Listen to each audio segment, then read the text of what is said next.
I'm Judy Shaw for NYSE Floor Talk. Joining me today is Nhial Deng. He was just announced as the winner of the Chegg.org Global Student Prize 2023, an annual $100,000 award given to one exceptional student who has made a real impact on learning, the lives of their peers, and on society beyond. Nhial, it is wonderful to have you here. Congratulations on winning this prize. Thank you so much for having me. It's so good to be here. Wow, how exciting. So now tell me, you were selected from almost 4,000 nominations and applications from 122 countries worldwide. How does it feel to win this award? It's a very special feeling to be the #1 winner in the entire world. And coming from very difficult circumstances, I think it also showed the boundless potential that lies within every single individual, that when everyone have access to education and opportunity, they can transform their life and go transform the life of their communities. So now, Nhial, your story is very, very interesting. You were forced to flee your home in Ethiopia when you were 11 years old, and you arrived at Kakuma refugee camp in Kenya, and you spent the next 11 years there. Tell me, what was it like for you growing up in a refugee camp? I think at first I would say it was a very difficult experience living life in the refugee camp by myself. In very difficult circumstances, having very limited access to resources at the school, in the community, living in a very small house with several other people.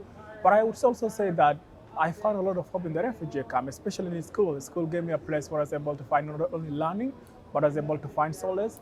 And I love stories growing up as a kid. So just going around the school and talking to other kids and hearing their stories is something that gave me hope, seeing people who have lost everything in life, but is still holding on to hope. That inspired me myself to keep on holding on to hope and continue dreaming big. Now, you made quite an impact at the refugee camp, empowering thousands of young people.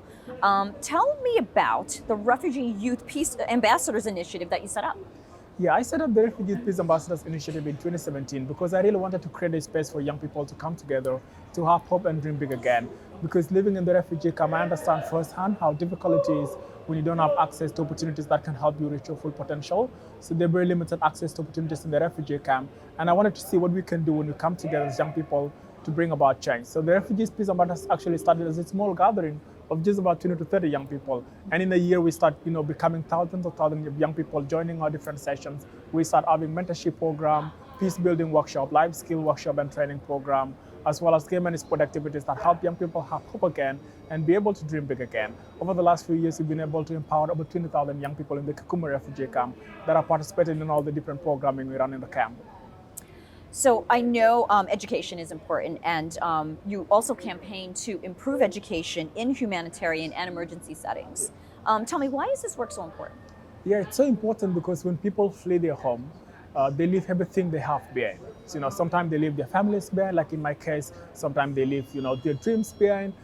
Sometimes they leave, even hope behind, right? So you come into a refugee camp where you live in very difficult circumstances, and education is that one tool that let you have hope again and dream big again. But access to education in emergencies is very limited. Across the world, refugee students' enrollment in higher education is just 6%. So just 6% of refugee students globally have access to university. So I wanted to be able to campaign to increase access to university education for refugee students because it gave them hope.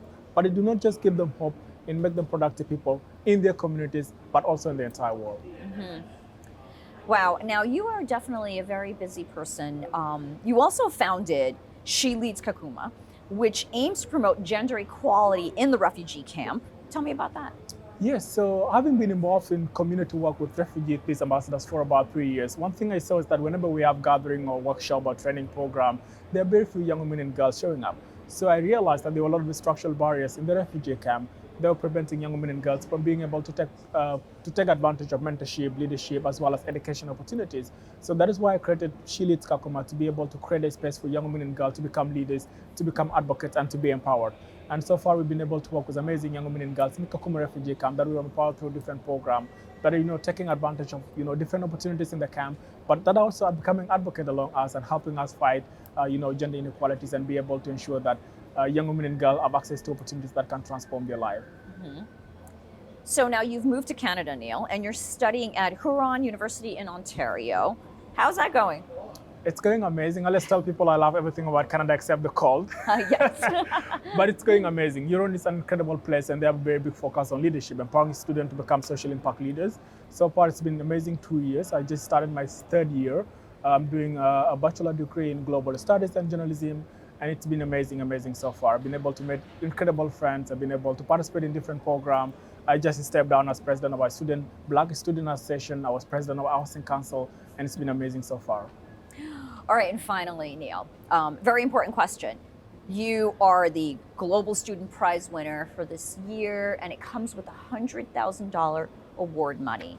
Tell me, what are you going to do with this prize? So I'm now working on Kakuma Book Drive to build a library and community center in Kakuma refugee camp, a library with 10,000 books capacity.